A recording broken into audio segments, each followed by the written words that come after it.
Bharatiya Janata party ने आज एक बहुत बड़ा दावा किया।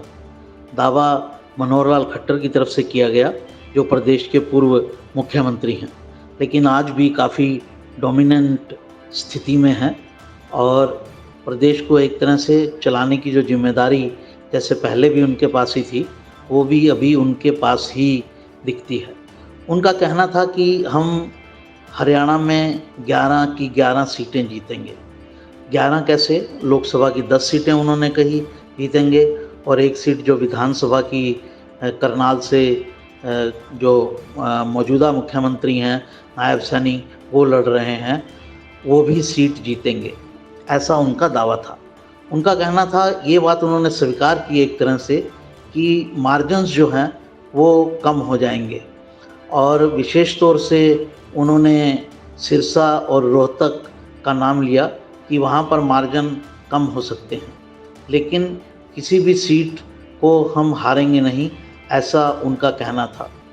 उनकी इस दावे से कई सवाल खड़े होते हैं, क्योंकि कुछ सीटों पर ऐसा चल रहा था जिसमें आम परसेप्शन ये है कि बीजेपी जो है वो सभी सीटें नहीं जीत पाएगी।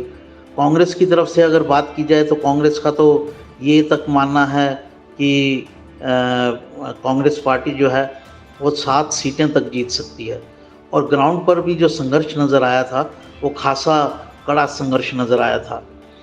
इसका उदाहरण ये है कि मनोहर लाल खट्टर को स्वयं करनाल जो जहाँ से वो लड़ रहे हैं वहाँ उनको आखिरी के 10-12 दिन लगाने पड़े ताकि जो वोटर की नाराज़गी है उसको वो दूर कर सकें और कहीं अप्रत्याशित रिज़ल्ट ना आ जाए। लेकिन यही स्थिति पास की सीट जो कुरुक्षेत्र की सीट है उस पर भी जो काफ़ी बड़े वर्ग का ये दावा था कि जो सीट जीती जाएगी वो सुशील गुप्ता जीत रहे हैं, क्योंकि लोगों का उनको समर्थन हासिल है। लेकिन मनोहर लाल खट्टर की राय इससे अलग है और वो 11 सीटें जीतने का दावा कर रहे हैं, जिसमें सिरसा की सीट भी है और रोहतक की सीट भी है, जिस पर बहुत सारे लोगों का ये मानना है कि ये सीट बीजेपी के लिए जीतना मुश्किल है।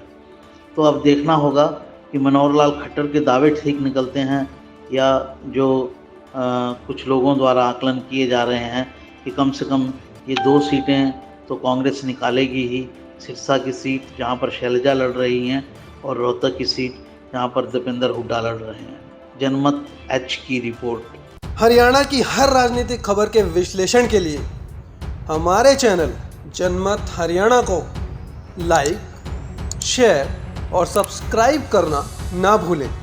साथ ही बेल आइकन को भी प्रेस कर लें ताकि हर वीडियो की अपडेट आप तक पहुंचती रहे।